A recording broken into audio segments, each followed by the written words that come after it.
नमस्कार, मी पंजाब डक। आज आहे 2 नोव्हेंबर 2025। मी जात आहे उज्जैनकडं।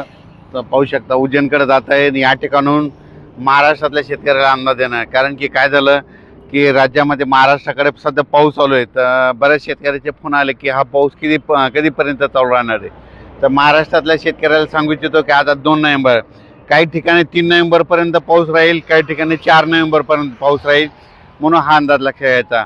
आणि काही ठिकाणी 5 नोव्हेंबरपर्यंत पाऊस राहील, म्हणून हा अंदाज सर्व शेतकऱ्यांनी लक्षात घ्यायचा। 7 नोव्हेंबरपासून राज्यातला पाऊस मध्ये उघडणार आहे, म्हणून हा खास करून अंदाज लक्षात घ्यायचा। जाता जाता काय होणार आहे, म्हणजे जाता जाता महाराष्ट्रामध्ये काही जिल्ह्यामध्ये पाऊस पडणार आहे, म्हणून हा अंदाज लक्षात घ्यायचा।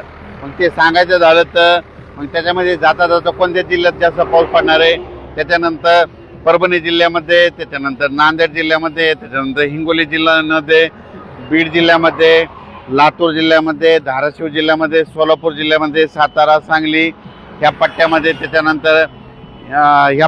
त्याच्यानंतर इकडं झालं तर यवतमाळ जिल्ह्यामध्ये, वाशिमकडं ह्या पट्ट्यामध्ये काय होणार, जाता जाता 4-5 तारखेला पाऊस पडणार आहे, म्हणून हा अंदाज लक्षात घ्यायचा। पण राज्यात सांगायचं झालं तर 7 तारखेच्या नंतर पाऊस कमी होणार आहे, म्हणून खास करून हा अंदाज देखील महाराष्ट्राच्या सर्व शेतकऱ्यांनी लक्षात घ्यायचा।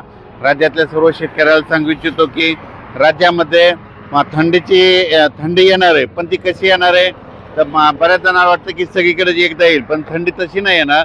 काय होणार आहे, 5 तारखेला तुम्हाला सांगू इच्छितो, नंदुरबार जिल्हा, धुळे जिल्हा, नाशिक जिल्हा, जळगाव जिल्हा, नांदुरा तालुका, बुलढाणा जिल्हा, घाटाच्या खाली, त्याच्यानंतर परतवाडा, खामगाव, अकोला, अकोट, वर्धा, नागपूर ह्या परिसरामध्ये 5 तारखेला थोडी थंडी जाणवणार आहे। ती थंडी काय होणार आहे, 6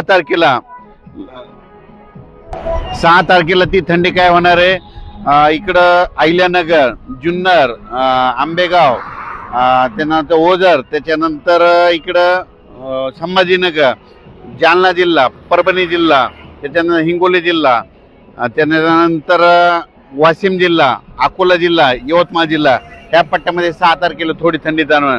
7 तारखेला ती थंडी परत काय होणार आहे, परभणीकडे या परिसरामध्ये येणार, आणि 8 तारखेला परत राज्यात बऱ्याच ठिकाणी थंडी जाणवण्याला दिसणार, म्हणून हा अंदाज लक्षात घ्यायचा।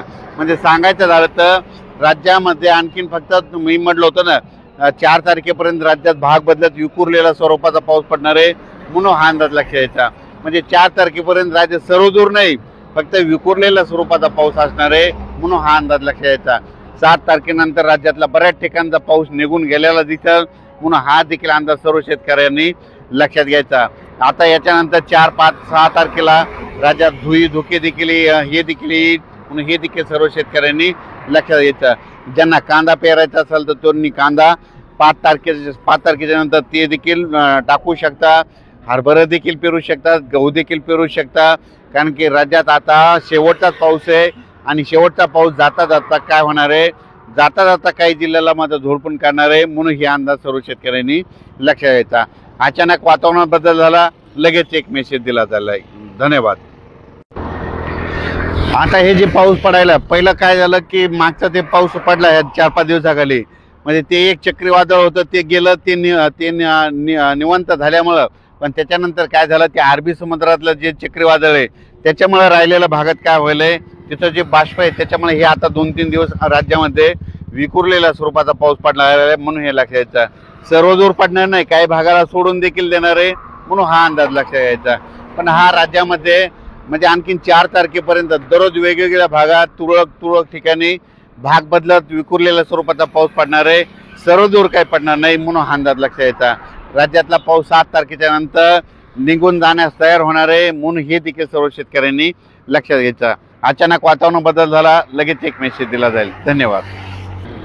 तसेच द्राक्ष शेतकऱ्याचे फोन आलेत की त्यांना फवारण्या करायच्या, तर फवारण्या करत असताना त्यांना सूर्यदर्शन 2-3 तास तरी लागतं।